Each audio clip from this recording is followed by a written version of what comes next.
noite, no talk show de hoje, nós vamos falar a respeito da consolidação das leis trabalhistas. Então, primeiramente, a gente vai apresentar o contexto histórico no qual essas leis surgiram.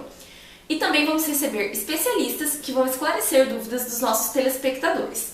Se você ainda não está no mercado de trabalho, não desligue a televisão agora, porque é muito importante você entender todas essas leis para quando você começar a trabalhar, garantir todos os seus direitos.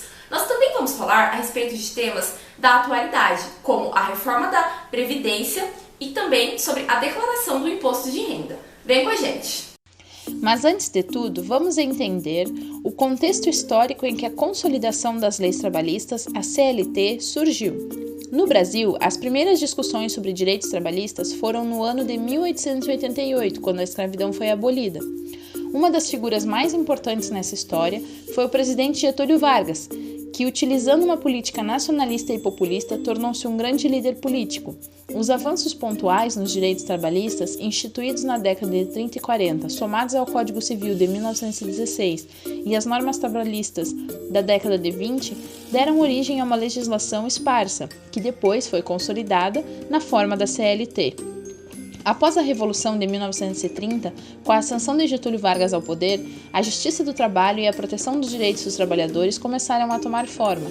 No mesmo ano, por meio do Decreto 19.433, foi criado o Ministério do Trabalho, Indústria e Comércio. O primeiro-ministro foi Lindolfo Collor, e esse ministério surgiu para interferir no conflito entre capital e trabalho, que até o momento eram praticamente ignoradas pelo governo.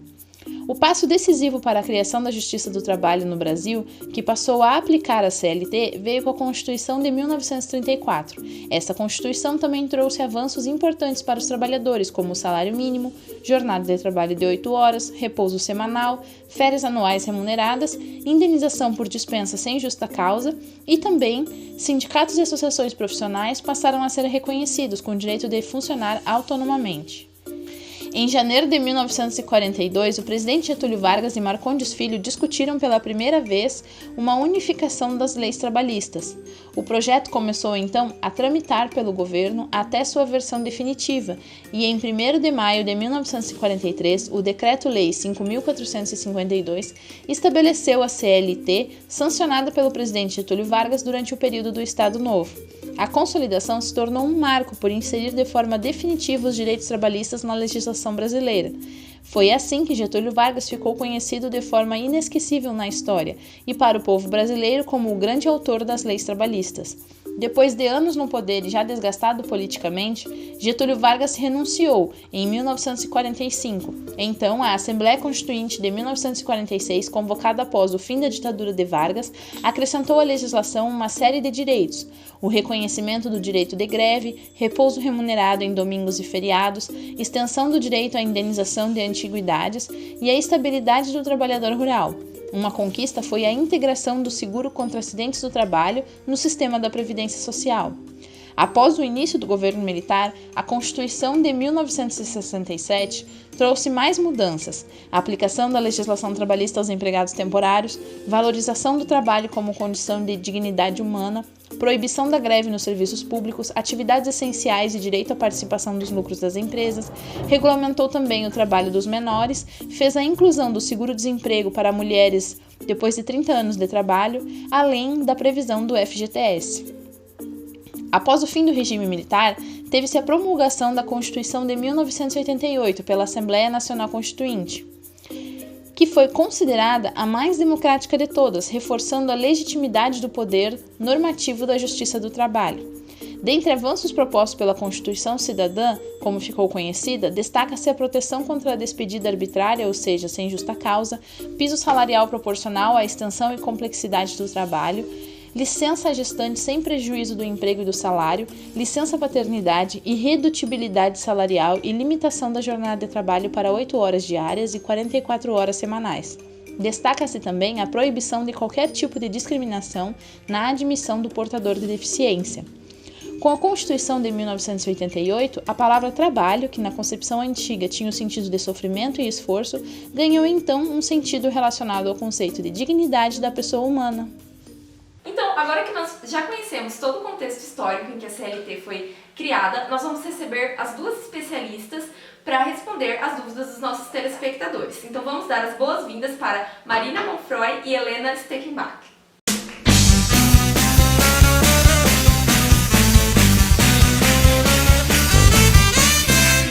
Então, boa noite, meninas. Eu queria agradecer, primeiramente, por vocês estarem aqui. Então, podem se apresentar para os nossos telespectadores, primeiramente. Meu nome é Marina Monfroy, eu sou formada em Direito pela Universidade Federal do Rio de Janeiro, UFRJ, e eu fiz doutorado em Direito Trabalhista pela Universidade de Yale.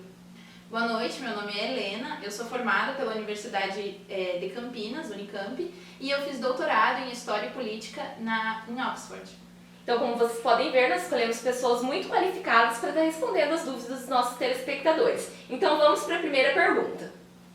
Eu comecei a trabalhar com uma jornada de 8 horas diária, mas todo dia eu acabo saindo meia hora mais tarde. Eu gostaria de saber se isso conta como hora extra. Muito boa essa pergunta, eu acho que é uma situação muito recorrente, né, em algumas empresas. Então, Marina, você poderia dar a sua opinião, por favor? Então, a primeira coisa é que você vai ter que ver com o seu patrão se isso foi acertado na sua carteira de trabalho, porque toda hora extra ela tem que ser acertada na carteira de trabalho, então é um acerto entre o empregado e o empregador. Aqui, então, você tem duas vertentes. Ou essa meia hora vai para um banco de horas e aí depois você ou vai receber essa hora extra, ou você pode pedir uma folga, né? Uhum. Quando fechar o seu período diário, ou então você vai receber como hora extra. Aí como que você recebe esse dinheiro? Você tem 30 minutos a mais. Então, a cada hora extra que você recebe, durante a semana, né, de segunda a sábado, seria de 50% a mais da sua hora normal. Uhum. E aí, nos domingos e nos feriados, esse valor passa a ser 100%. Então, o empregador ele tem que te pagar 100% do valor que você recebe.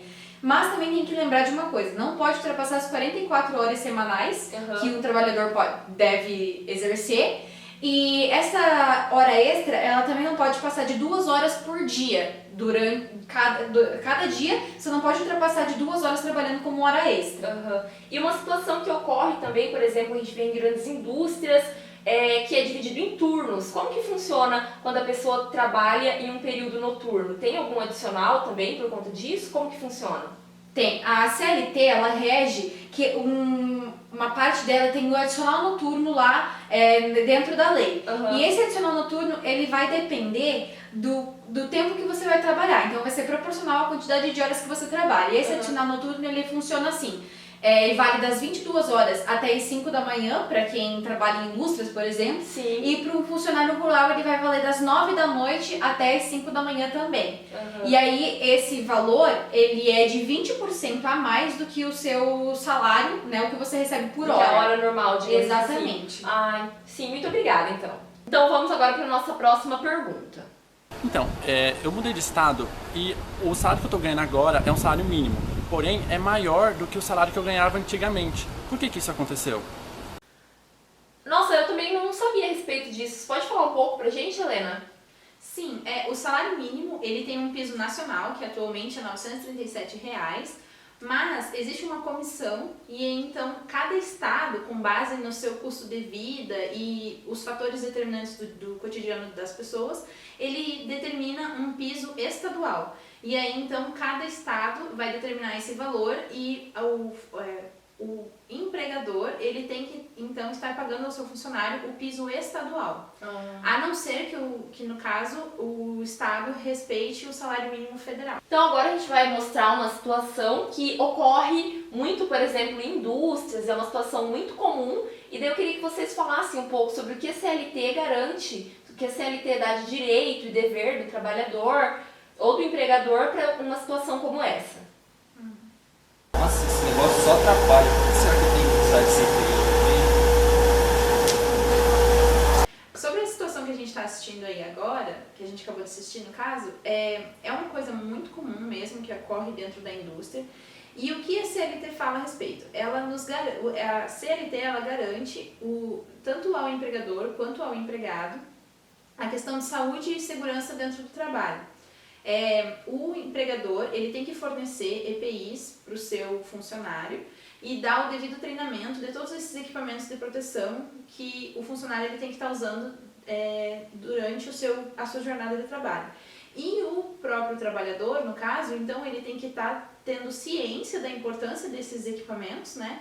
Para ele estar podendo, no caso, evitar problemas com a sua própria saúde. E ele tem que, então, manter a integridade desses equipamentos que ele ganha do seu contratante. E também ele tem que, após receber o treinamento, ele tem que, então, estar usando devidamente em cada momento necessário dentro da sua atividade desenvolvida. E também a CLT fala alguma coisa a respeito dessas atividades que podem comprometer a saúde do empregado, atividades que sejam consideradas perigosas. Tem alguma coisa a respeito disso? Tem sim, o nome disso seria a insalubridade, ela também está dentro da CLT.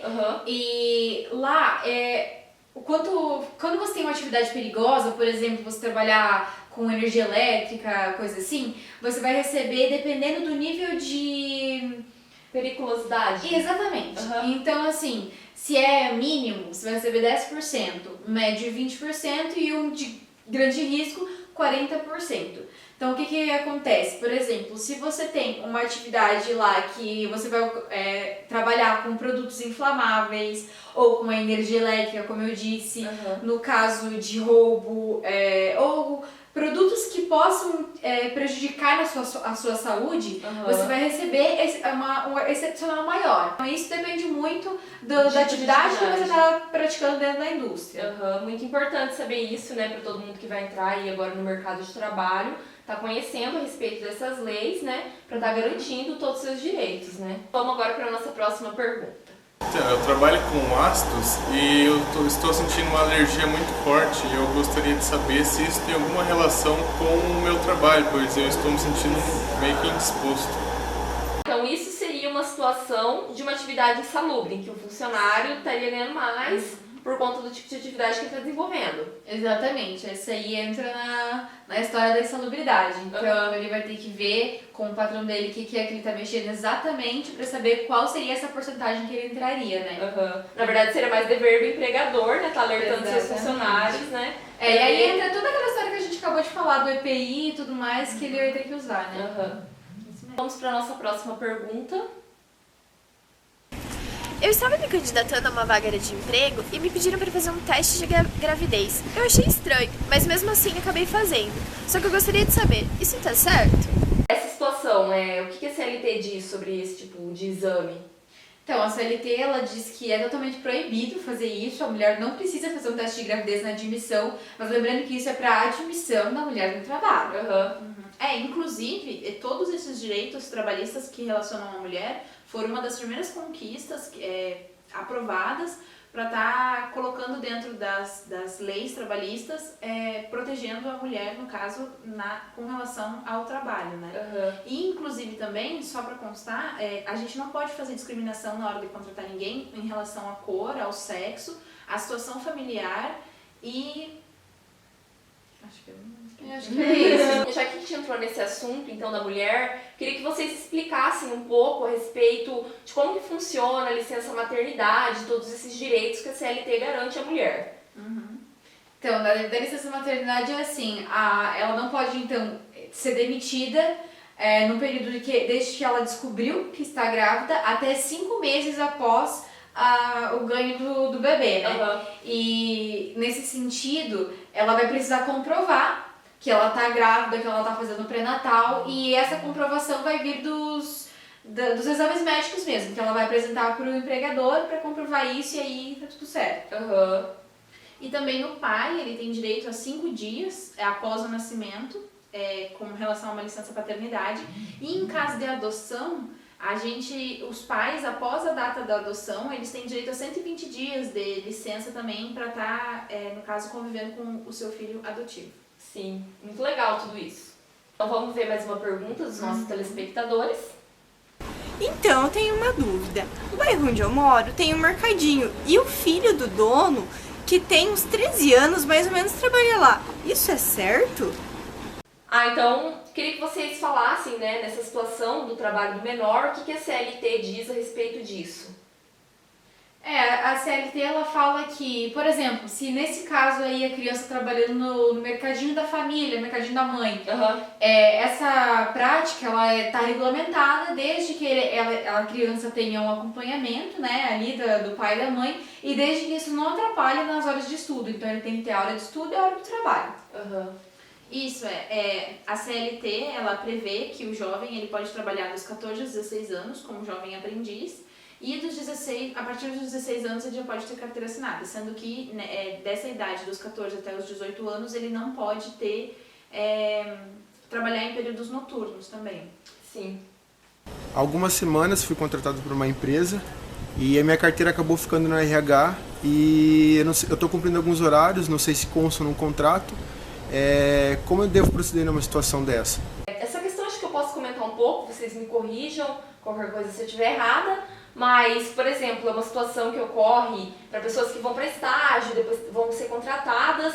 Se eu não me engano, né, o período que eles podem ficar ali com a carteira de trabalho da pessoa para fazer todas as anotações e tal, é um período de 48 horas, né? E o RH deve orientar tudo a respeito de tudo que vai ser estabelecido nesse contrato de trabalho. Vamos agora para a próxima pergunta dos nossos telespectadores.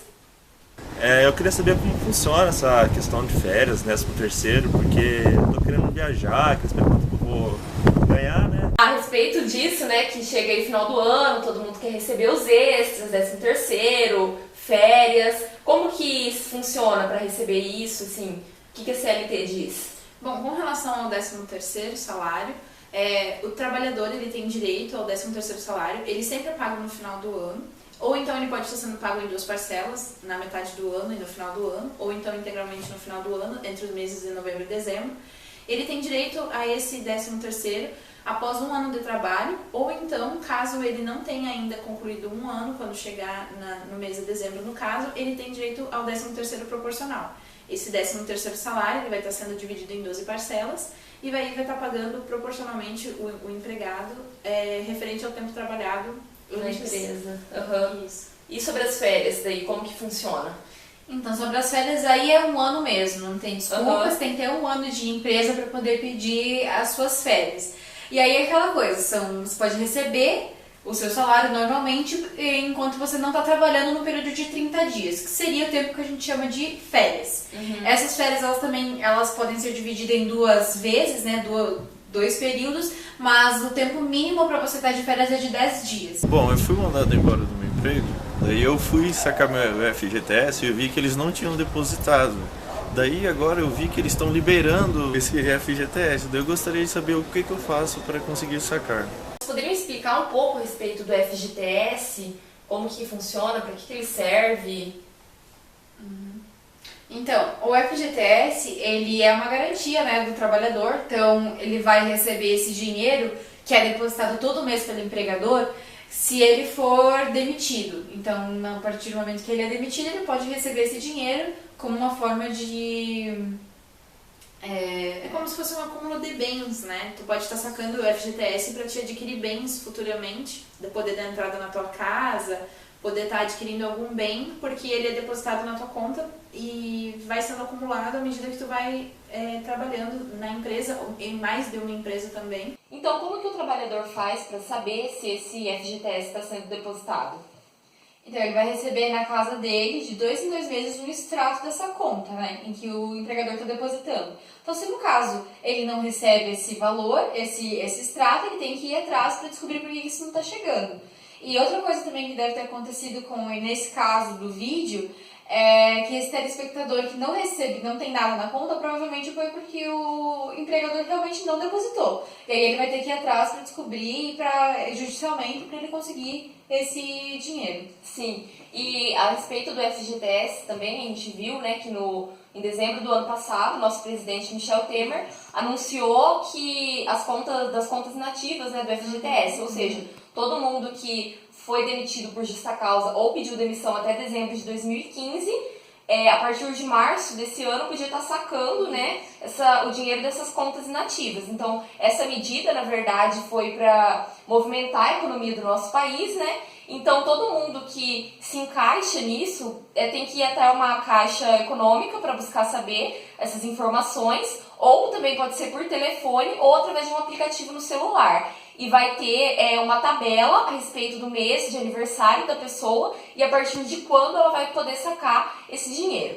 Então, meninas, muito obrigada pela presença de vocês. Gostaria de agradecer, acho que foi bem proveitoso aqui todos esses esclarecimentos e até a próxima. Até a próxima. Após ouvir as nossas especialistas esclarecendo as dúvidas dos nossos telespectadores, nós vamos para um breve comercial e quando a gente voltar, nós vamos falar sobre o imposto de renda e também explicar um pouco sobre todos os descontos no salário do trabalhador. Não saia daí!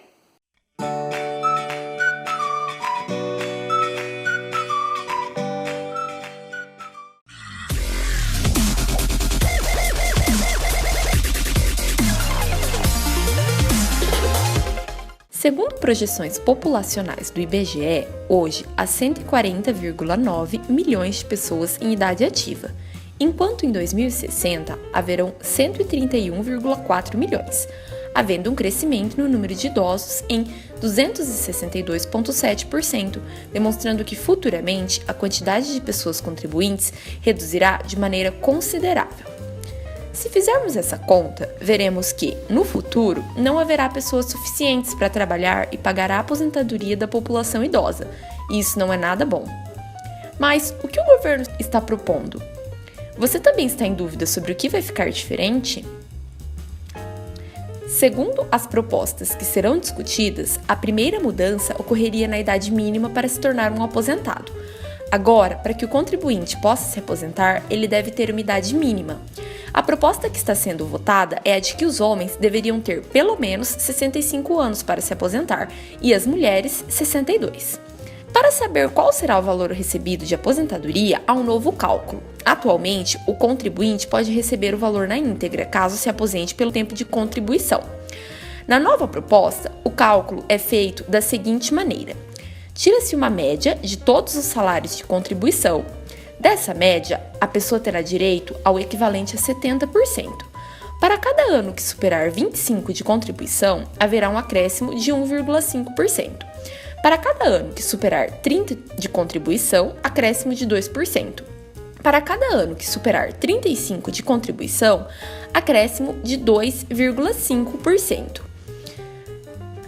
Outro fator incluso da reforma da Previdência é a regra de transição, que foi criada no intuito de ajudar aqueles que estão perto de conseguir a aposentadoria pela antiga Previdência e terão de entrar na nova. Caso não fosse criada a regra de transição, o trabalhador teria de trabalhar ainda mais tempo.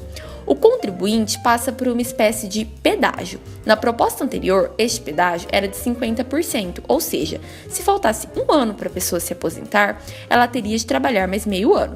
Na nova proposta, este passa a ser de 30%, então se faltasse um ano para a aposentadoria, o trabalhador deveria trabalhar 1 ano e 3 meses. Mas você deve estar se perguntando, o que eu tenho a ver com isso? Você, jovem que vai entrar no mercado de trabalho, deve estar de olho nessas alterações, pois elas atingirão diretamente você no futuro. Isso não é muito legal, né? Por isso, se ligue e fique informado.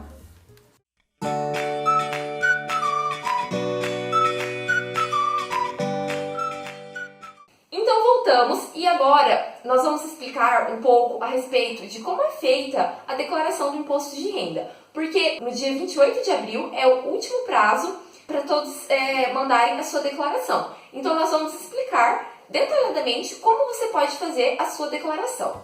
A declaração do imposto de renda pode ser feita até o dia 28 de abril de 2017. Para que você não perca tempo tentando entender como fazer a sua, vamos mostrar passo a passo a realização da declaração. Primeiro você precisa baixar o programa do IRPF 2017 no site da Receita Federal. E então, você poderá abri-lo e verificar quais as atualizações existentes. Após isso, você criará uma nova declaração ao aparecer esta tela. E então, poderá selecionar como inserir seus dados no programa.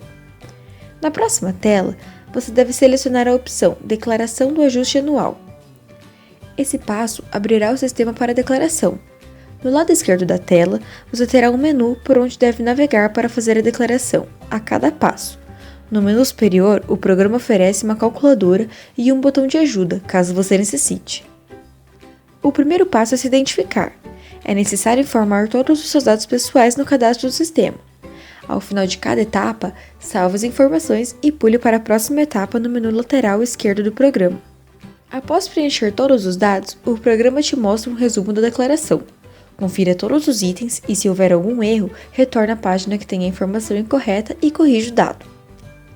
Neste resumo, você tem acesso à informação de quanto pagou de imposto durante o ano e se tem direito à restituição ou se precisará pagar mais impostos.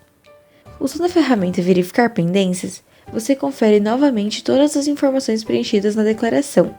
É importante conferir mais de 2 vezes e utilizar as ferramentas do programa para evitar problemas futuros. Se não há alterações ou correções para serem feitas, clique em Entregar declaração no canto esquerdo inferior da tela. A declaração é salva automaticamente. Após selecionar para entregar a declaração, abrirá uma nova caixa da tela pedindo para você selecionar a declaração a ser entregue. Concluído este processo e sua declaração enviada, imprima um recibo da declaração. Para isso, vá até o menu superior do programa e selecione o item Declaração. Escolha a opção Imprimir e Recibo. E assim, a sua declaração está feita com sucesso. Outro ponto que nós também vamos falar agora é a respeito de todas as taxas que o trabalhador deve pagar, que são descontadas diretamente no seu salário. Para isso, nós vamos explicar a respeito de um salário de um engenheiro químico e todos os descontos que ele deve pagar para o governo. Estamos disponibilizando uma planilha em nosso site. Nela, você poderá simular quanto irá receber ao fim do mês. Clicando no botão Start, você irá para uma tela de informações, que irá te ajudar a compreender melhor todos os descontos do seu salário, como o imposto de renda e o INSS. Então você deve estar atento aos tipos de desconto da sua folha de pagamento. Além disso, você deve saber se planos de saúde e planos odontológicos são descontados do seu salário. Para o INSS, de acordo com o governo, a taxa descontada mensalmente é de 8% para salários de até R$ 1.659,38, de 9% para salários de R$ 1.639,39 a R$ 2.765,66 e de 11% para salários de R$ 2.765,67 a R$ 5.531,31. Para o imposto de renda, os valores descontados dependem da faixa salarial, e para este programa foram utilizados os valores da tabela de 2017. Clicando no botão Tabela 2017, você pode ver qual é a alíquota descontada do seu salário, lembrando que parte desse dinheiro pode ser reembolsado pelo contribuinte ao final do ano. Plano de saúde, odontológico, seguro de vida e outros serviços, como vale de transporte e alimentação, têm valores próprios e devem ser inclusos no cálculo. Entendendo essas informações, você pode clicar no botão Começar para ir para a página de cálculo. Nesta tela, você deve primeiramente adicionar o seu salário. Neste caso, estaremos avaliando para um engenheiro químico recém-formado, que ganha o piso salarial de R$ 5.263,75, e então marcar os descontos referentes ao seu salário, como INSS, imposto de renda, plano de saúde, caso você tenha. Neste caso, inseriremos um valor de R$ 50, mas você deve observar o valor descontado em sua folha de pagamento. O mesmo ocorre para o plano odontológico, que inseriremos R$ 20, seguro de vida de R$ 9, outros descontos que podem incluir vales de transporte e alimentação de R$ 17, adicionais ou gratificações que você possa receber, como a insalubridade e a adicional noturno, de R$ 150, e caso você tenha dependentes, você deve inserir quantos você tem, lembrando que apenas valem os menores de 21 anos ou 24 anos caso seu dependente esteja cursando ensino superior. E também, se você pagar pensão alimentícia obrigada judicialmente, digite o valor pago. Inseridos os valores, clicamos no botão OK para que o cálculo seja realizado. Neste caso, o salário final com os descontos é de R$ 4.169,80. Clicando no botão Limpar, você zera todos os valores e pode iniciar novamente. Clicando no botão Fechar, você volta para a página Informações. Clicando no botão Sair, você volta para a página inicial do Excel. E clicando em Start, pode iniciar o processo novamente. Agora que você sabe como calcular o seu salário, você pode organizar melhor todos os seus gastos. Então, boa noite, esse foi o nosso Talk Show de hoje e até a próxima. Tchau!